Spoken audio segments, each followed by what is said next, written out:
Well, to start out, what was your reaction that Cammy got that opportunity?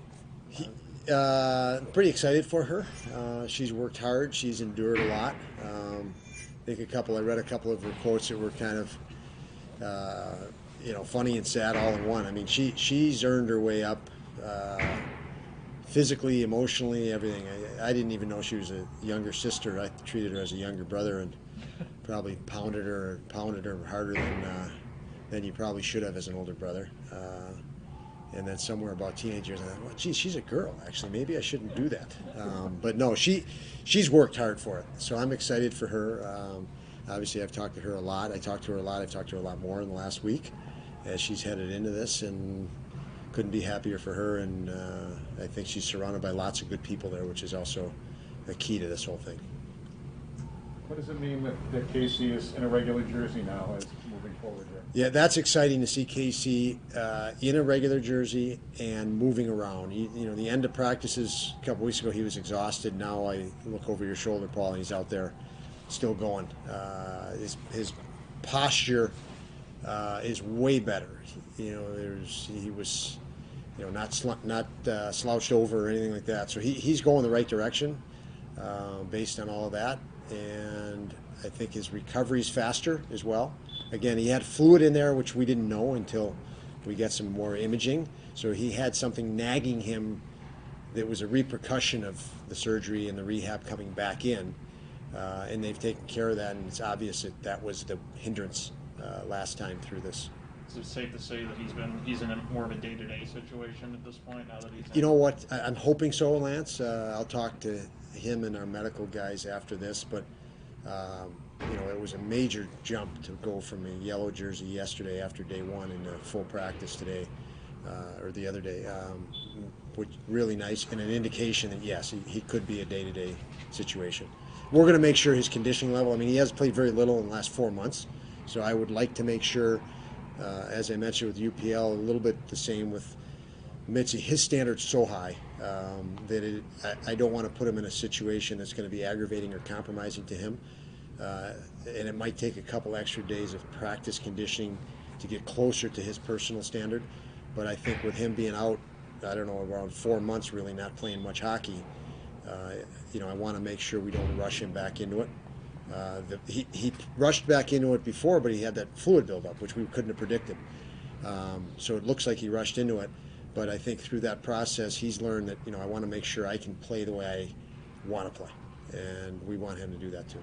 I'm curious, now that you've had a chance to take in the game, maybe for 40 minutes with Krebs centering Asplund and Olofsson, did you feel maybe Asplund and Olofsson played better than they had played in a while with Krebs as their center? I think Asplund and Olofsson specifically has been playing a lot better. I had a talk with him this morning. He said, hey, stop worrying about scoring or lack of scoring and keep doing what you're doing with the confidence that scoring is going to be the result. And I believe that. He's doing the right things. He's playing harder. Those two guys play hard together. And obviously Krebs is a worker just as they are. So that line has been good.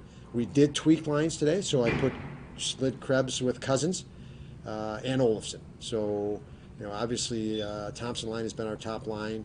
The hope is Cousins, Krebs, and Olofsson have the skill level to, slide under the radar there and get second pairing D and do some effective work there. I think I have Eakin with Okposo, a couple older guys, and slipped Asplund there. And I think Asplund fits well, kind of like a Gergensen fit well with Eakin and Okposo early in the year.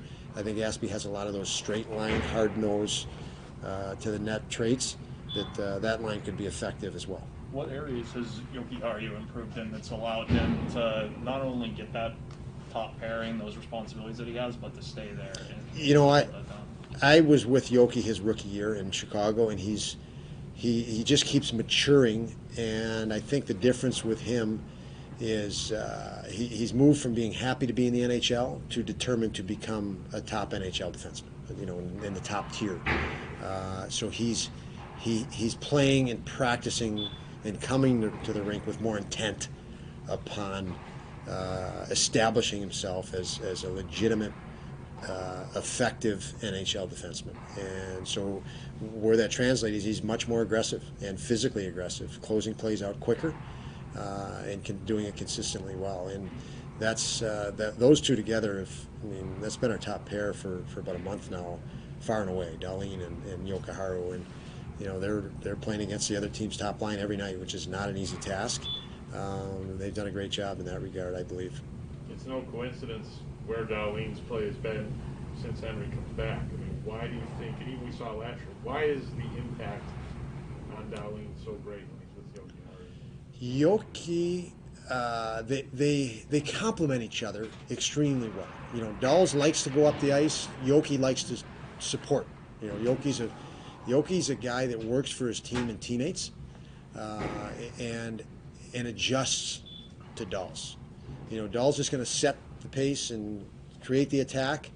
Yoki's going to be one layer off of it, ready to defend if there's a hiccup, and ready to support if there needs to be a kick-out play.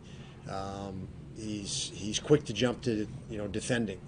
So they're very complementary in that regard. That they think slightly different, but they think for each other too in the same sense. So that's been a good pair, and that could be a good pair for a long time here, especially the way they're trending that way. So we got to keep them moving in that direction. They've been the least of our concern. That's for sure. As far as Rasmus goes, Asplund, I'm sorry. Yeah. When he's so, he's so upbeat, he seems very coachable. How much does that help him deal with things that he's gone through the past couple of months? Just, eager to learn or to be, Yeah, he's very, very competitive guy, and he has a really high personal standard, which gets him in trouble sometimes. I mean, it creates trouble for him sometimes because sometimes he has expectations that are really tough to live up to, and that produces frustration in him. But he always responds with more determination. He'll put his head down, but he never feels sorry for himself, and that's why I would, as a coach, have confidence in him, and certainly in the long term of things. Unfortunately, as a young guy, you're going to have to figure some things out, and you're gaining experience, and sometimes experience is hardship. And he's had some of that because he hasn't been able to meet his expectations, but that's part of development and growth. And I think he's doing the right things. As I mentioned earlier before you walked in, was Olofsson the same way. They're doing the right things. The inclination is to focus on or be, you miss a scoring chance, you're like, oh, geez, I missed a scoring chance. You just got to move on. You got to move on. You got to get ready for your next one. And so, statistics are one thing these guys are always judged by. But if you start chasing them, it becomes a distraction. You lose your game totally. So these guys have done a nice job because they've been frustrated about the lack of production, but they've gotten back to working harder than maybe they were a couple weeks ago, and I think that's going to pull them through this. Thanks, Don. Yep. See you guys.